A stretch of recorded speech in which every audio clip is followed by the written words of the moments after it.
Hey guys, thanks for cooking with Tammy. Today I'm going to show you how to make a nice creamy roasted red pepper aioli sauce.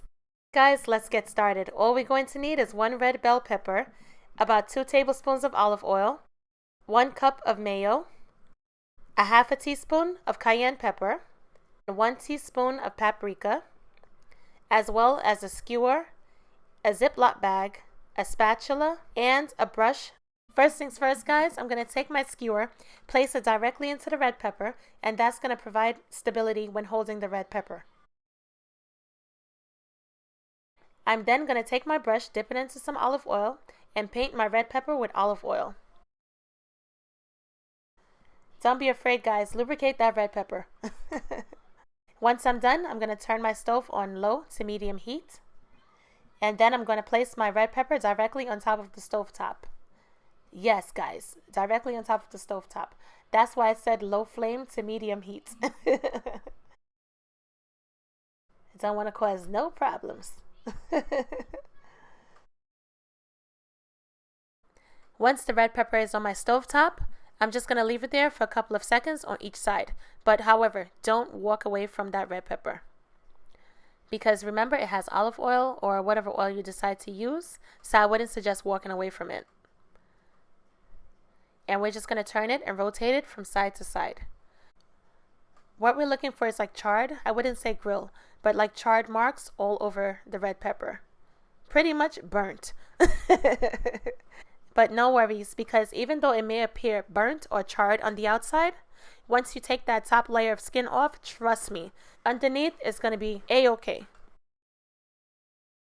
And yes, this is the quickest and fastest way to roast a bell pepper. I just love making aioli sauces. I've tried so many different variations of aioli sauces. And to be honest with you guys, it just complements like all of my dishes.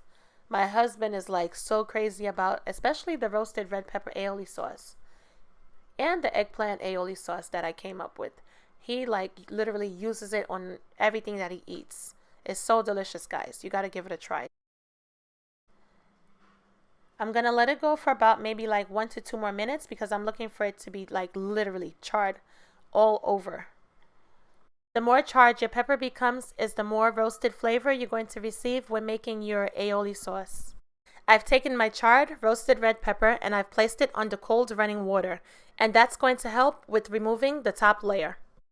Once I'm finished, I'm going to take my red pepper and place it onto a paper towel and pat it dry, and place it on my cutting board to remove the skewer. Cut it in half, drain off the excess water, and remove the seeds as well as the membranes.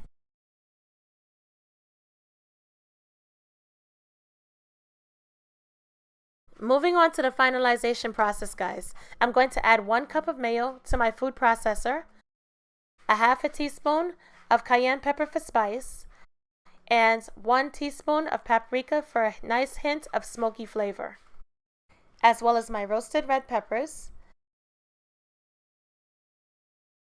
Once I'm done, I'm going to blitz it for about 5 seconds. If by any chance I realize that my ingredients are not being combined, I'm going to stop the blitzing process and take my spatula and mix all of the ingredients together and restart the blitzing process again until a nice smooth creamy sauce is achieved. Once it comes down to storage of my roasted red pepper aioli sauce, I usually store it in a squeezy bottle. However, if you don't have a squeezy bottle, that's why I mentioned a Ziploc bag. You're not going to pour all of the contents into a Ziploc bag unless you're using all of it at one time.